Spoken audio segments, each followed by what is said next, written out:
I'm Derek Joyce and I'm here with Paul O'Murda, and this is I'm Not the Expert, but this is a podcast where we'll discuss everything from the most complex ideas that we know nothing about to the simplest ideas that we probably know nothing about either. So put the kettle on, get comfy and join us. It's not too bad. No. We can just about manage, I suppose, Okay. Dale. I'm going to move out of it. 3, This is going to be 2, interesting. 1. This week I want to talk about the biggest pissing contest in human history, Go on. otherwise known as the space race or the race to the moon. The fucking space race. Yeah. I love astronomy. I love space. I love all the exploration stuff. But it was just a massive fucking... On the outside it was, Dale, but there was actually an ulterior motive. Like I've done a lot of reading. I'm fascinated with the old Soviet Union. Everything to do with it. I'm not a supporter of communism or dictatorship or that, but I am fascinated by what it was like, And, What was like? Well, just like, that whole What period. society the whole, was like? what Yeah. it was like in Russia, that kind of totalitarian society and stuff. But what that coupled with my love of space exploration and NASA, I missed out on the last moon landing by about 6 years. 1972, December 72 was the last I missed time. out on it by 10 months. Yeah, no way. Yeah. Jesus. Born in October 73. Oh, wow, But there you go. I would have just been looking at the Yeah. ceiling on my parents' Well, faces. then you grew up, kind of similar time to me, and you would have seen it as well. Like, all the space toys were there. I had a Wendy house of the Apollo capsule I got for Christmas one year, and, Fucking Wendy house. had little toy spaceships and pretty space shuttles and all. So, it was still very much relevant even when we were growing up, and that kind of sparked in me a kind of fascination with, the whole kind of NASA. I love NASA, As a kid growing up, I had the NASA t-shirts and everything, Yeah, so that, and then coupled with my kind of fascination with the whole Soviet era and, behind the Iron Curtain and all that. And I'd done a lot of reading about both. And what I actually came to the kind of conclusion then that kind of surprised me was not only was the space race a massive fucking penis measuring contest or a pissing contest, it was intentionally so, right? Because America understood the Soviet psyche to the extent that they knew if they pushed, like they had very little interest in going to the moon, right? The purpose of going to the moon was to push the Soviets all the way and bankrupt them, right? Because they knew with the kind of Soviet mindset and stuff that they would essentially bankrupt their country to show that they were the technological superpower, that they were, I get that, but for a lot of the space race, America was second. It was, yeah. Oh, yeah. They were tagging behind. Sputnik was the first man-made satellite. It was. And then the Russians had the first man They in did, space. Yuri Gagarin. Yeah, He was the first in space on April 12th, 1961. And he broke 2 records that day. He was the first man in space and he was the first to orbit the Earth. He done a single orbit and he came back down. Now, America weren't very far behind. But they were behind. They were behind. Like, have you seen a movie, Hidden Figures? I have. It's Love that. fantastic. It's so good. I've also done the audiobook as well, which is brilliant. It's absolutely brilliant. My point is, it's a great movie and you should watch it. And if you've seen it before, watch it again because it's worth it. But my point is, there's a part in it where Kevin, what's his fucking name? He was in The Bodyguard. Yeah. Kevin Costner, where he says, how did we find ourselves in second place in a 2-person race or something to that effect? In a 2-horse race. No, yeah. So it's known and it's even... they were behind all the way. They were way behind. Right to the moon. Yeah. They were behind. They weren't far behind, as I was saying. On the 5th of May, 61, Al Shepard became the first American in space. They weren't very far behind. On the 5th of May, 1961, Al Shepard became the first American in space in a suborbital test. So he didn't actually orbit the Earth, he just went up. Very similar to what Virgin Galactic are actually doing today. Those fucking bozos. Yeah, they're putting And I'm not talking about Virgin Galactic being bozos. I mean all those billionaires that get their jollies from spending a shitload of money to go up and say, "Ooh, there's space." So they're doing that actually. Today, we have the first space tourists going now. I mean, they're literally scraping the top of the atmosphere. You know, they'll be weightless for a couple of minutes and then they're back down. But that's exactly what Al Shepard did on the 5th of May 1961. So even at that stage, they had put a man in space, but the Russians had already orbited, even though it was only one orbit. Then on the Friendship 7, right, was the first Gemini, right, and that was launched on March 23rd, 1965, and John Glenn was the first to orbit the Earth. Okay, so Gemini was a program of ships. Basically, they had 4 key mission objectives that were getting, on the way to the moon, and that was to test astronauts' ability to fly long duration missions. So they stayed in orbit up to 2 weeks, right? And then the big one and the obvious name, Gemini, twins. Yeah. Right. So the main objective of Gemini was to dock, to rendezvous in orbit and to dock with another ship. Okay. Right. So initially that was a target vehicle that was launched, an unmanned target vehicle that was launched called the Aegina, which they would then rendezvous in orbit with, match its orbit. So a separate launch? Yeah. That's hardly cost effective. That's why it was called Gemini. Yeah. They were all 2 launches.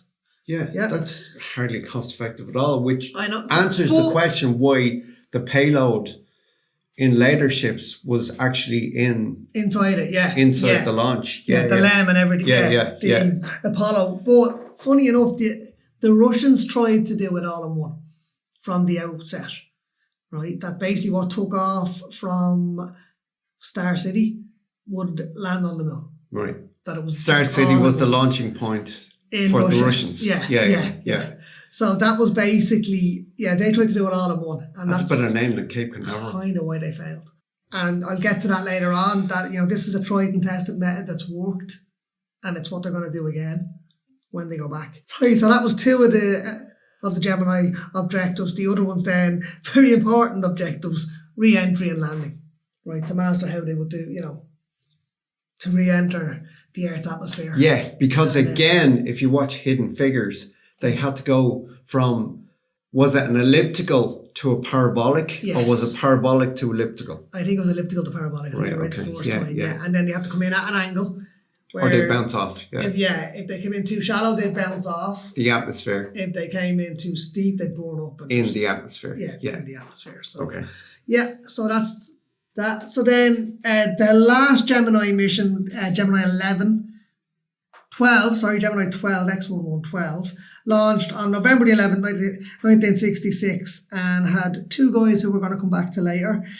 The commander was Jim Lovell, who I'm sure people will instantly recognise. From the movie. Yeah, and another fella, never heard of this lad now at all, Buzz Aldrin. No, never heard of him.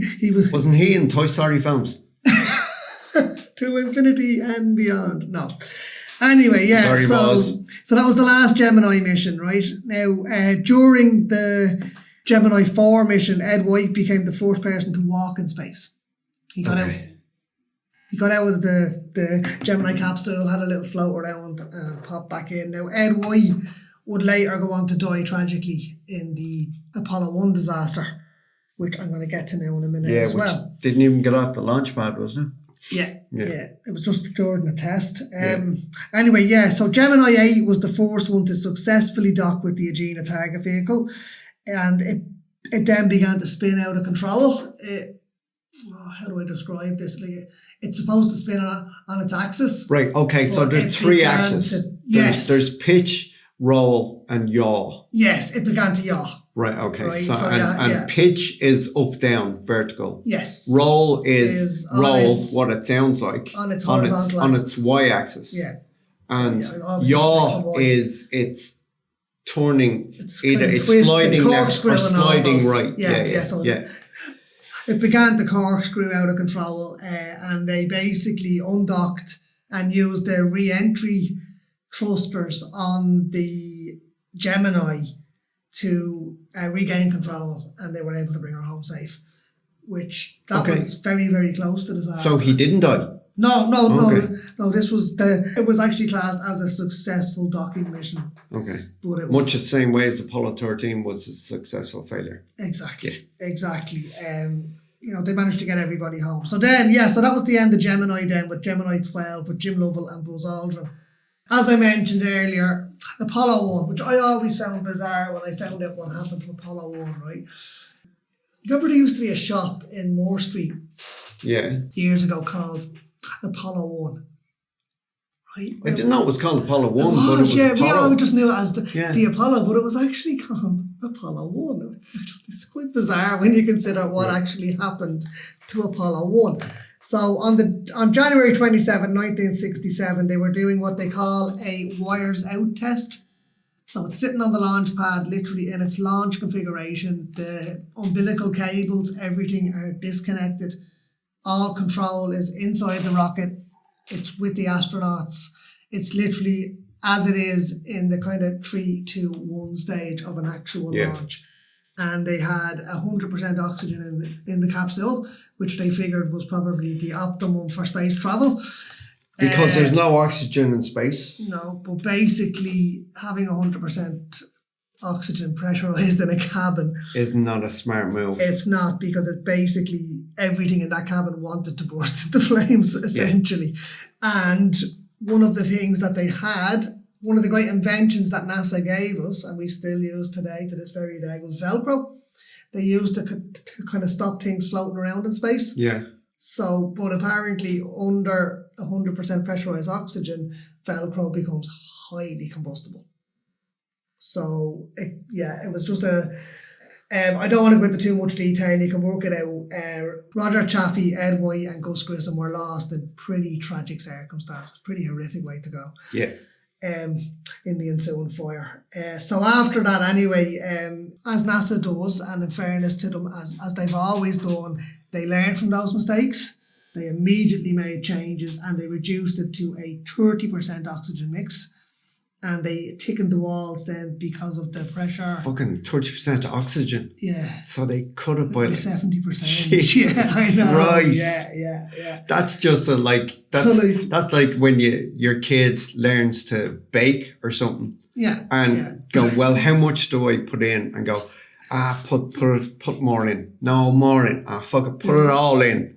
And then you end up with a disaster. Yeah. Jesus Christ. Yeah, so like that could have killed the moon race right there, losing a whole crew, but they didn't. And again, going back to where we were geopolitically at the time and everything else, it was a case of they couldn't fail and they couldn't give up. And if they did keep going, they were either going to beat the Soviets to the moon or they were going to bankrupt them. And that is the real reason they kept going, So on they went anyway. There was various tests. Which would probably explain why they haven't been back to the moon. No, yeah, absolutely. Yeah, there was really nothing in it other than planting a bloody flag. I mean, there was nothing there. But even that, don't get me wrong, for the guys involved in the space program, NASA, the scientists, the astronauts, I mean, it was wide-eyed wonder exploration for those guys. For the political guys paying the bills, it was a way to either... Well, for the political guys, but they weren't paying the bills. The taxpayers were paying the bills. Yes, but they were, Congression were, having to approve funding and all that stuff, Yeah. But, and their motivation for this whole thing was to either embarrass the Soviet Union by beating them or bankrupt them in the process, or both if they could get away with it. So that was that. Right, now, talking about funding and money, I'm sure you've heard the myth, Del, and it is a myth, that NASA spent over $1 million developing a pen that could write in zero gravity, while the Russians used pencils. Yeah. Right, there's a reason NASA used pencils. That went around sorry for interrupting you, that went around my class like fucking wildfire when someone came in whose dad had obviously told them that. And it just... Well, there's a very, very good reason that NASA didn't use pencils, Del. And when you hear it, it makes complete sense, right? Very, very easy for the tip of a pencil to break off. Yeah. Right? little piece of carbon floating around in zero gravity can do some serious damage to circuitry, to vents. It can be inhaled by an astronaut. So it makes sense. A pen that can write in zero gravity is a lot safer, whereas Russia maybe weren't as kind of safety conscious with their astronauts, and they use pencils. Yeah, so and the pen, which was invented by the Fisher Company, has been used on every space mission since Apollo 7 and is still in use in the ISS today. Wow. There you go. Well, getting back to Russia's safety. Right. If Russia were as safe with their astronauts the way they were with their particle scientists. If you remember Trey Brains and proton shots, yes. Yeah, the scientist that put his head down into a particle accelerator and got shot through the head with a stream of photons. And if you haven't listened to that episode, go listen to it now. First episode, go back, have a listen. And slight apologies for the sound quality, but we're better at what we're doing. But it's still great. It is. It's a great show. It's definitely worth listening to. I'm very proud of it. Now, so that basically covers up to, docking with Gemini. Then you had Apollo. Apollo 1, which was a disaster. A disaster. Apollo 2 was, again, Earth orbit. It didn't leave Earth. Up to Apollo 7 was the first to actually go to the moon, I believe. Right. No, sorry, Apollo 8 was the first to actually go to the moon. Again, Jim Lovell, there's that guy again. Couldn't get enough of it. I know, he actually flew in space 5 times. Say his wife was fucking pissed off by the time 13 well, in the came movie, around. She kind of was a bit in the movie, all right. But, it's not that she was, but TV wasn't interested at the point. By time do you remember that? Went, and then when they all wanted to pitch up masts on her lawn. And she was saying no. In trouble. Yeah. Absolutely, yeah. I mean, the public wasn't interested that was in the it thing. any longer. That was the thing, and I am skipping a bit ahead. I'm going to come back, but that was the thing. By kind of Apollo 13, 14, 15, it had become routine. Flying and putting men on the moon had become routine. Like from a dream, a goal, a massive forwarding of humanity to routine in the space of 4 years. I wouldn't call it routine. But that was the kind of public perception of it. Yeah, well, that's a terrible indictment on the public. It is, yeah. And now I'm not for 1 second saying NASA ever got complacent about it. I don't think they did. But I think people in general... Oh, God, no, NASA, definitely not. That's not what I'm saying. I'm just saying for people to get bored watching something as unbelievably incredible, mind-blowing as going to the fucking moon, going to the thing that you look in the night sky and you go, Jesus, look at that. But I'm kind of guilty of that as well. Like, as much as I said, I'm fascinated by this stuff. Looking at the moon now, and then you're looking at the scale of the solar system there, and even in terms of Mars, we've barely popped into our neighbours for a cup of sugar, really. That's what going to the moon was, in those terms. We've yet to cross the Atlantic, and that's, I'm going to get to that now in a minute as well, where we're going and, bring it on as far as I'm concerned, definitely. But anyway, so I'm not finished with the Apollos yet, obviously. So 8 was the first to actually get out there, actually get to the moon. In orbit. Hello, Orbit. They related to Bert and Ernie. It orbited the moon, and you'll see that in Apollo 13 where Jim Lovell can actually look down and see. No, that was Apollo 10, wasn't it? Jim Lovell was. I'm sorry, I'm wrong. It was Apollo 10 that got out on orbit, and it was 2 miles above the surface of the moon. He could look out and nearly, reach out and touch it. He could have, and if the novel Jeffrey Kluger, well, not novel, book, Jeffrey Kluger and Jim Lovell wrote the book that the Tom Hanks movie was based on. If that's to be believed, Lovell had his hand literally hovering over the button to launch the LEM. He was nearly going to say, fuck it, I know it's not the mission, but there's the moon. It's 2 miles below me and I have everything I need. Yeah, but no one was getting home if he had. Well, no, he would have. Like, they had everything that they needed to do a moon landing. Yeah, but they hadn't got the side of a spaceship. No, they did. They had everything that they needed to land. No, in the limb they did, but in the panel that blew off the main part of the spaceship. I'm not. Are you talking about? I'm about 13 here. No, 10. Okay. Apollo 10. That was the first to orbit the moon before Apollo 11 actually did the landing. But that wasn't the mission parameters. Yeah. You know, they wanted to test the orbit. They wanted to, do various tests in orbit before saying, yeah, we're good to go. So, but yeah, he was tempted to say, fucking, you know what I mean? That would have been quite some way for us to actually get to the moon, wouldn't it? You think about it. But anyway, so then obviously the big one then in July 69, Apollo 11. 16th of July 1969. That's correct. Yeah. And if you've watched Men in Black 3, you'll know that. Okay. It's in Men in Black 3 where he goes back in time because they launched to put the ArcNet into orbit. Men in Black have to put this little gizmo on top of the Apollo 11 orbiter.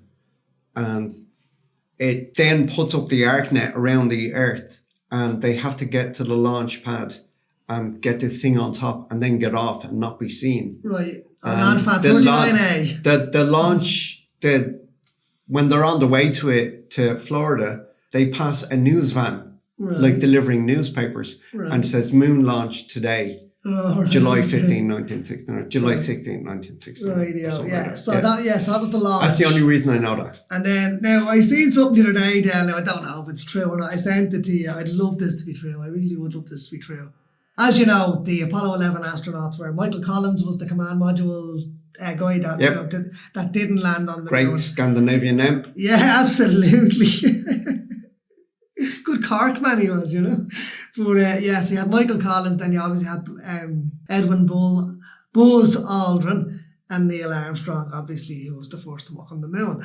But apparently Michael Collins, when they were, in orbit before the LEM went down, Neil was kind of agonising about what he should say, what his first words. As I'm sure anybody would. Absolutely. I mean, come on, you're the first man to walk on the moon, and look at us, here we are 60 odd years later, and his words are still immortal, and I'm sure they will be in 1,000 years. Yeah.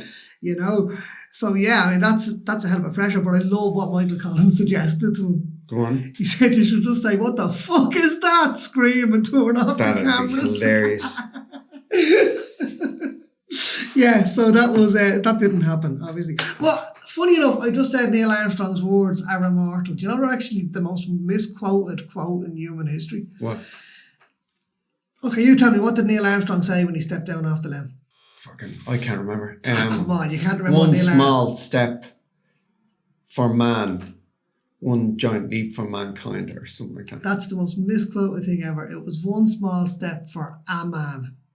Okay, that's just pedantic. You're just being pedantic. I know, but if you're going to quote the guy... Yeah, but I mean, the recording was 1969, man, yeah. And it was from 300,000 kilometres away. And if you remember it, it's literally one small step for a man, one giant leap for man. That's literally how it sounds like. But that's pedantic. But he did say a man. He said it's one small step for a man, it's one giant leap for mankind. But so there you go. And everyone just always says one small step for man, one giant leap for mankind. Yeah. What would they say now if we went to the moon? And someone had to, like, oh, fuck, what am I going to say when I land on the moon? I'm the first person there. If we'd never gone before, what would they say now? You come in peace for all mankind? No, I don't think it'd be that profound. Do you not think so? No. No, it would probably be really sterile, wouldn't it? Because they've become so... I think somebody something like boom, motherfuckers, or something stupid like that. On the moon. Hey guys, it's not made of cheese. Or something stupid. Yeah, probably. Well, anyway, right. So that was the Before you get off that, I found the samples they got from the moon, the dust and the gravel and the grain they picked up. I found it really interesting because it was so grainy. Yeah, it sounds like glass. Gravity hadn't grounded into dust. Yeah, and made it smooth. It was grainy and it cut up a lot of their EVAs. It did, They're and yeah. EVAs is the thing you do, but they're They're suits. suits, yeah, and as well as actually one of the recordings, is it 11? It's possibly 11, I think. It was one of them, I was only watching it the other day, and they actually say it over the radio, and it's interesting, you were saying, what would they say nowadays? Well, I don't think this would be allowed to happen nowadays the way it was then, and we're talking about safety and stuff. One of them said, yeah, the regolith really sticks to the suits, and it's causing some of the astronauts to cough when they take off their suits. So they were inhaling the stuff. Yeah. So that's like breathing in asbestos. That's exactly what I was just thinking, kind of fiberglass kind of stuff. Yeah. So, I mean, there you go. And that probably wouldn't be allowed to happen I wonder what lung today, complications they had. And I'm sure that's something they're looking at now for going back for Artemis. Yeah. So that was an interesting one. But you think about it there, right? And even though I'm saying, it's almost within our lifetime, we just missed it, you know? If you think about 1960s, like, I mean, and the technology we have today, like, they were able to do that, you know? Yeah, well, and they had no right to do that. I mean, if you look, if you actually read up on the limb that went down to the moon, the lunar extraction module. The capsule that brought them there, they had no right to go anywhere in space in that shit. It was pretty much just fucking tin foil. It was tin foil. Aluminium foil. It wasn't even as strong as a tin can. Yeah. Like it was. No, the thing that your finger fucking through it. Like if you fell and cut yourself with your elbow. The command module was a tin can. The LEM was literally made out of tin foil and aluminium poles. Yeah, I mean, my Wendy house wasn't a million miles away from it. Wendy house. Fucking Wendy House is the worst name for any. I had a Wendy House at the Millennium Falcon when I was a kid. No way. Fuck off with your Wendy House. No, I don't know what you call it. Playhouse, fun house, I don't know. Tent, fucking teepee. It was a teepee. Fun house. No, all I think of is fucking Pat Sharp. Pat Sharp, yeah. All the guns and gloop. Oh, fuck's sake. Yeah. Shit, what the losing me train there now, Del. I'm saying it was, even though it's within our lifetime, but you know what's even more mind-blowing there? What? There's only 71 years between the Wright brothers' first flight. Yeah, that is nuts. And Apollo 11. Yeah. Like, that's insane. That's mad. That is insane. You know? And that leads me neatly into my next one. I mean, why did we stop?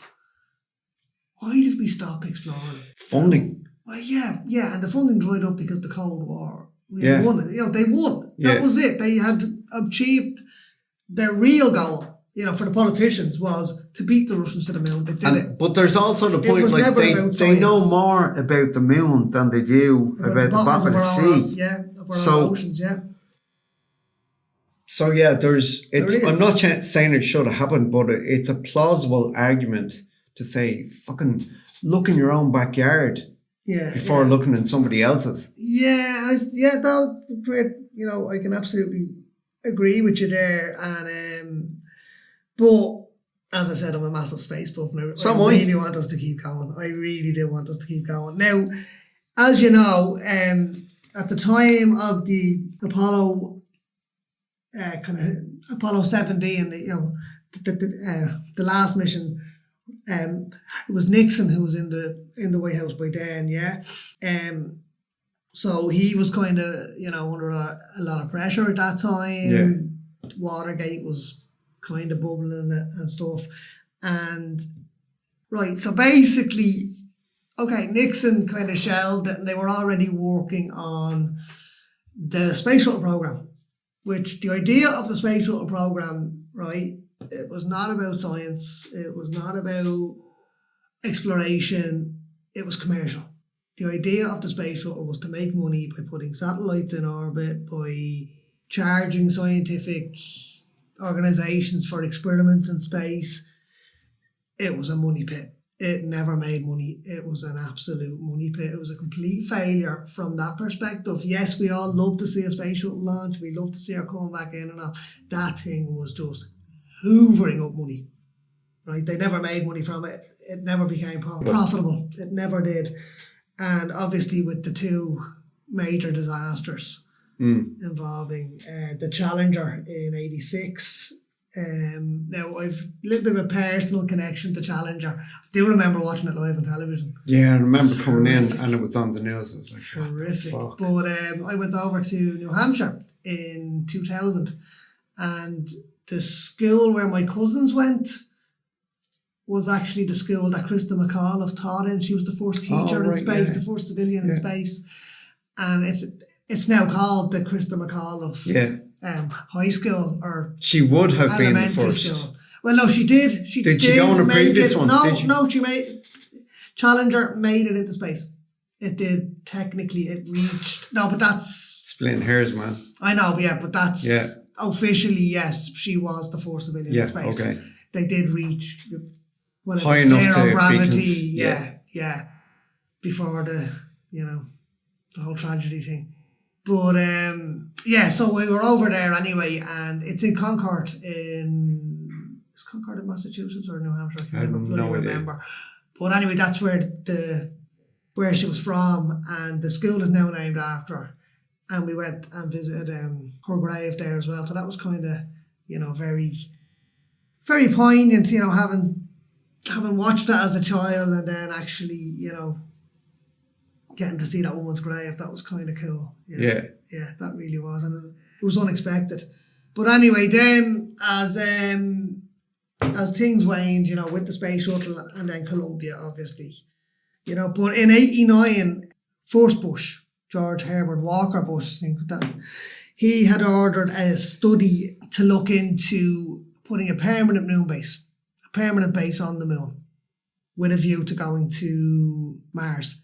Now, the bill for it in 1989 would have come in at $500 billion, right, which was politically toxic for Bush. So that was shelved, and they went instead with the International Space Station, which we all know and love. Now, I don't have an awful lot of information on the ISS. I think, it's there. We know what's happening up in the ISS. It's experiments and there's, Well, I'm sure not everybody knows what's happening. I know, but I haven't done an awful lot on it. Scientists are floating around in the atmosphere, and they're doing tests. Yeah, zero gravity tests, longevity tests on bone structure, osteoporosis, and playing David Bowie, and and living for a year in space and all that stuff, all that cool stuff. Yeah. But it must really, really, really piss off NASA, right? And I know as a NASA fanboy, it pisses me off that although they won the space race, it's Russia who puts their astronauts on the ISS. Yeah. They're all launched from Star City on Soyuz rockets. So NASA has been lobbying heavily over the last number of years to try and get back into the game of manned spaceflight, and they are about to do that, as we say, right? Artemis. Now, I love this. You pointed this out to me, right? So you had Apollo, and now you have Artemis. Tell me why that's relevant. Apollo, the god, we know. Artemis was his sister. Yeah. His twin sister. Really cool. Yeah. So Artemis is the twin sister of the Apollo missions in more ways than one, right? So here's the launch schedule, I suppose. Right, so Artemis 1 was an unmanned test in November of last year. Artemis 2 will be the first crewed Artemis mission, which will take place at some stage next year. There's no defined date. They are going to go to the moon. Yeah. They're going to orbit for 8 to 10 days. No, sorry. They're going to orbit for 8 to 10 days, and they're going to do one low orbit flyby, which is like what Jim Lovell did. The 2 kilometer thing. Yeah. And then they're going to come home. Artemis 3 is slated for 2026-ish, right? All of this is very much up in the air at the moment, That will be 4 astronauts will dock with the Lunar Gateway, which this is fascinating, right? I really only came across Lunar Gateway recently, and I was like, yes. Right? The Lunar Gateway is basically a sister of the International Space Station that's going to be in permanent orbit around the moon, and it'll be permanently manned. So there'll be human presence permanently at the moon. As of when? As of 2026 is what they're aiming for. Okay. Now we're still I'd be surprised if it is 2026. Yeah, right? yeah. So like, that is the goal, right? But not only will they have a permanent presence at the moon, notice I'm saying at the moon and not on the moon, because this lunar gateway orbits. yeah, Right, it doesn't actually land, right? But it has a lander. This is what I love about it, right? So the lander stays at Gateway, right? Yeah. So instead of them carrying the lander with them on the Artemis missions, the lander will be at Gateway. oh, okay, So they dock, they hang out with the astronauts up in Gateway for a while, blah blah, and then shoot they the will, shit. yeah, and then they'll pop down to the moon, pop back up and down, and it's reusable. The lander's reusable, so they can pop back up and down. You know at what? leisure. If landers weren't Awesome. reusable after SpaceX has done what it's done in the past few years, Yeah, isn't I'd that be fucking incredible? disgusted. Isn't that incredible? I'd be so pissed off. Isn't that good? Like, if anyone hasn't seen this, you have to go and watch a SpaceX launch, because I love this. Right? They You have to launch- go and watch SpaceX landing. Yeah, but no, Fuck yeah, the launch, but man. no, yeah, but it's part of the launch. Yeah, no, I know, but the Like, landing oh, is man, just that's so dead. cool. Like, you'll remember, watching the big Saturn V's of Apollo, and they dump off the fourth stage, and they dump off the ring, and then they jettison the last bit and whatever. But like, there's 3 stages, wasn't there? Yeah. And then, but with SpaceX and Artemis as well, Yeah.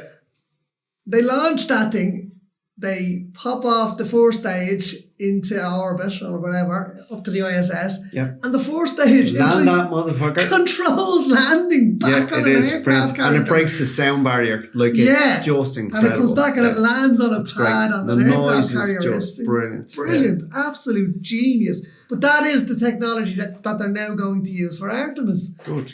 And they're going to, right, so 4 astronauts will dock with the Lunar Gateway and remain in space for 30 days. This is the Artemis 3 mission I'm talking about now, yeah?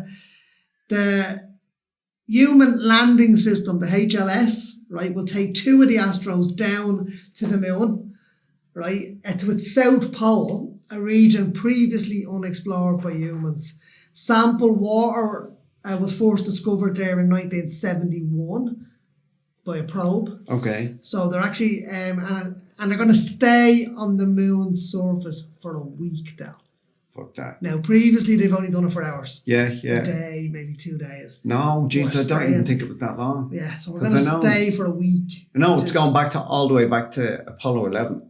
But Right. they had jobs to do and a time frame to do. Oh yeah, them. 5 Like, hours. there was, yeah. Oh yeah. Now, there was a couple of the later ones where they slept in the land. Yeah. So they would have stayed for, Where they slept on the Yeah. moon. Yeah, as Yeah, if you'd yeah. fucking sleep. If you're there for a couple of days, you might, But these guys are going for a week. They're going to Yeah. have to find some way of sleeping. There might be some medication added. Who knows? But anyway, so they're going to stay for a week. Now, that's all well and good. And as you said earlier, I mean, we know more about the moon now than we do about our own oceans. There's not an awful lot we have to learn about the moon. Okay, now this, finding water is interesting, water ice, right? Because, and you're probably thinking, like, well, how are you going to drink moon ice? That's not what it's for. If there's enough of it, right? Water is one of the main ingredients of rocket fuel, Yeah. right? It's hydrogen, right? Mm-hmm. If they can get a source at the moon, right, it makes Mars way more accessible, because they can build a ship in orbit, and you don't have to break Earth's gravity. You don't have that big massive rocket to get delta V to break the Earth's gravity. Yeah. If you're doing that from the moon, you just a gentle push off, and True. off you go. So that's why water is so important. If they can find sufficient water there to fuel it, they don't have to move that fuel from Earth. Now I think you're decades in the future. I really do. You're probably talking like, but you're talking, like, when you say decades, you're talking single figure decade though. Single figure decades? Yeah, One like decade? you're talking Single figure decades don't exist, 3, man. 4, 5. As opposed to 10 Yeah, decades. well, no, and I haven't even looked at all the info. All decades are single digit decades, because once you get the double decades, you're into centuries. But Anyway, but at least it's all being laid out. It's all being planned. There is a plan. Yeah, there is a plan. There is a plan now, and that's what I love about it, right? Now, you're talking decades in the future, right? Now we're going to get into the really fucking, right, where this can all go. Obviously, Mars is the next step, right? They envision putting men on Mars by the end of the 2040s, right? So that's not all that far away. It's not all that far away. No, it really isn't, right? Don't have access to all their information, but I just think that's real pie in the sky stuff. Well, they went from 1960. Well, no, I'm not just talking about getting there. I'm not talking about getting there. I'm talking about surviving there. Yeah. That's a huge issue. It is, and again, I'm going to go back to my Wendy house because it's not a million miles away from how they actually will do it. It'll be inflatable domes, basically, is what they're looking at doing. Okay, as opposed to inflatable, easy construction domes. Yeah, no, they'll literally be filled with air. Yeah, no, I understand that. I understand that. And up they go, like, yeah. And a biosphere. Yeah. I understand that, but I just think when they say this is what we've planned, this is what we're going to do, it's all things being equal. Oh, yeah, yeah. Weather they're already a couple of years optimal. Behind. Yeah. On Mars, I'm talking about weather conditions being optimal, never getting adverse, which doesn't happen. Because a few years ago, there was the whole planet was covered in a sandstorm. That's right. I mean, if you have shit like that when you're on a biosphere on a planet that's 500,000 kilometers from Earth, you're fucking look. Yeah. So all things being equal, yes, I do believe they can. Are all things going to be equal? No. No, probably not. Probably not. But anyway, right. So let's take it as given that we're gonna get to Mars, right? Oh, no doubt. We're gonna get to Mars. We're probably gonna do it in our lifetime, right? What comes after that, right?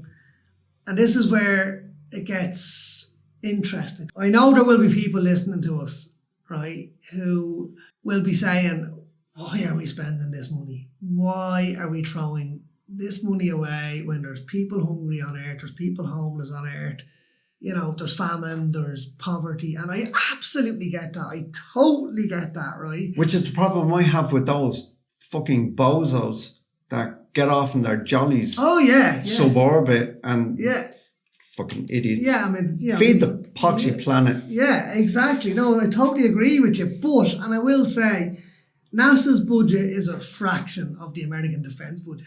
Yeah, what they spend on war every year, right? And there are lots of ways to save money and feed people. It doesn't have to be the space.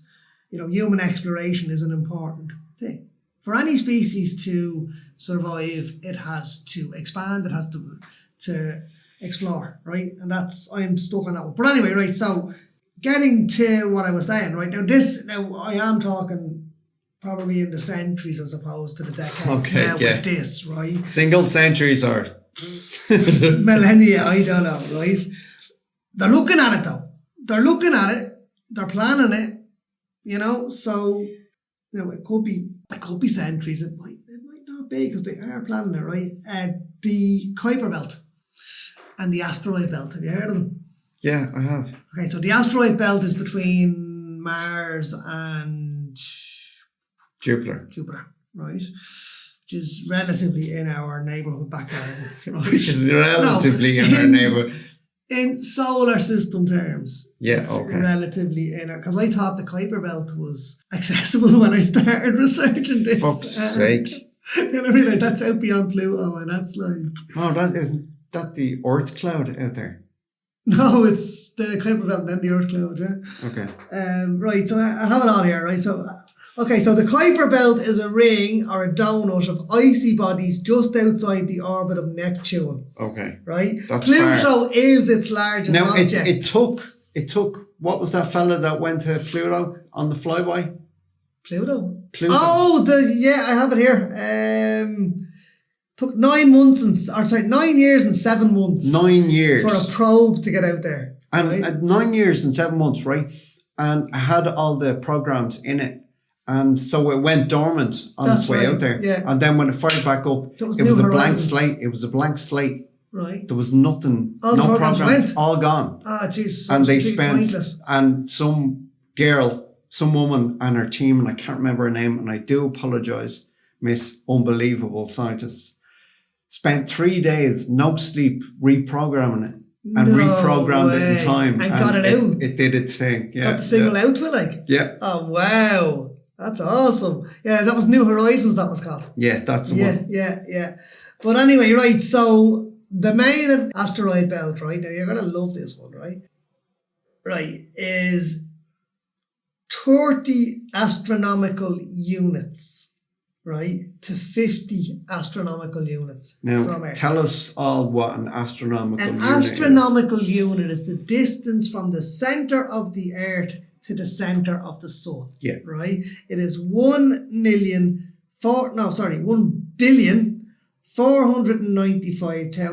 1,495,907. No, hang on. No, it's not. I have It's 1,495,978.71 miles or kilometers. 150 million kilometers. Yeah, it's about 150 million kilometers. Right, okay, yeah, because I have... And 95 million miles. Yeah, I've got too many digits. Right, okay.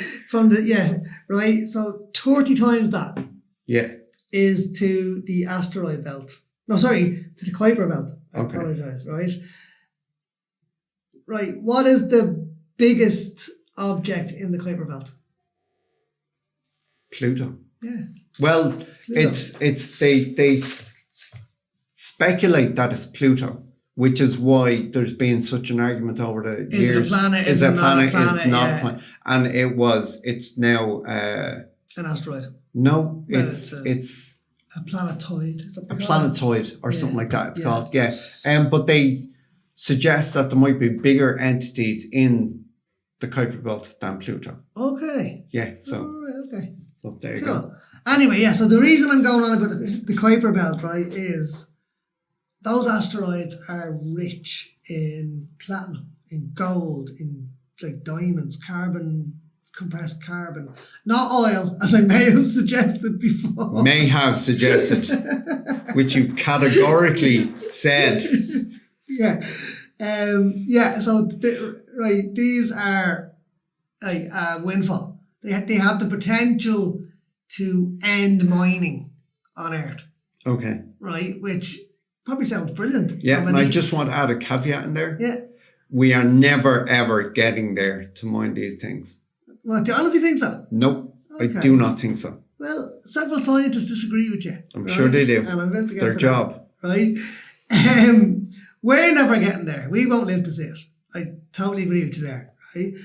And if we do, it could have disastrous implications, right? Yeah. I was immediately like, yeah, man, that'll stop mining, it'll stop exploitation, it'll save the planet.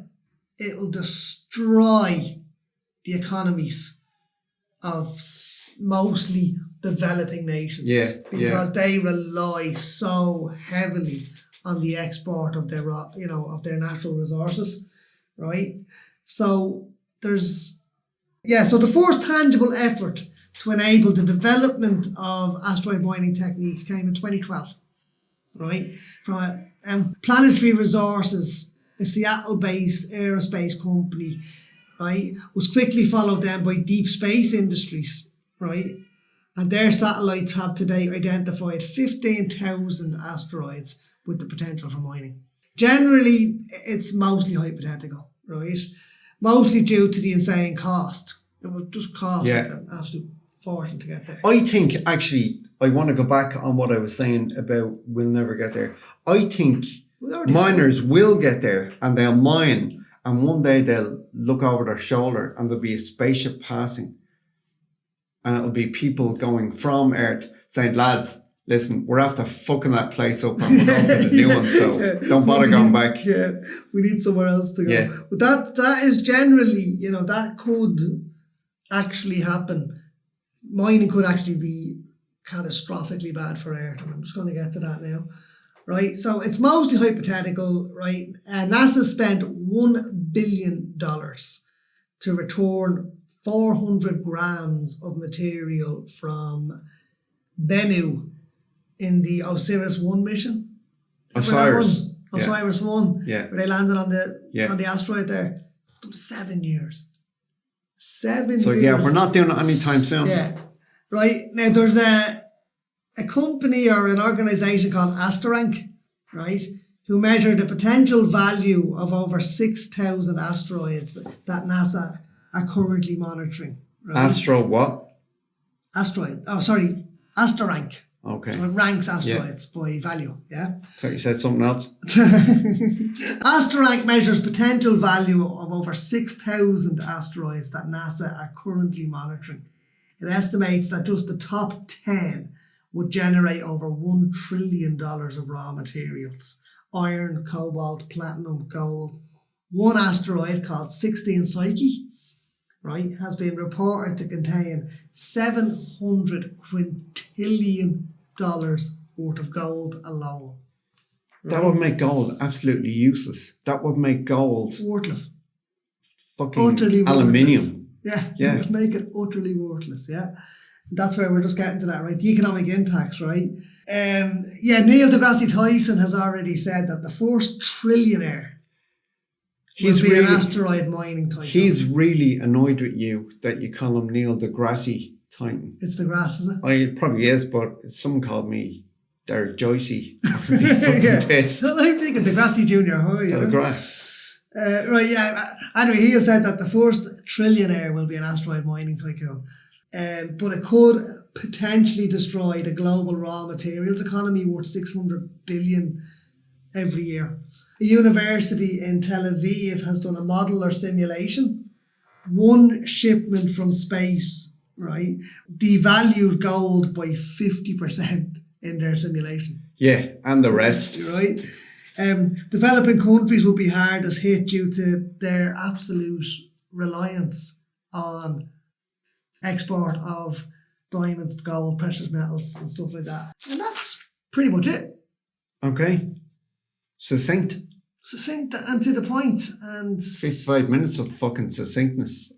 There'll be gold in them there hills, Del. Not for a long time. Just don't know whether we can get to it. But anyway, in the meantime, as I said, look, at the American defence budget is multiples of what we're spending. I cannot wait to sit down in front of me telly with a big bowl of popcorn and watch men walk on the fucking moon, Del. Can't wait, man. Bring it. Let's go, Artemis.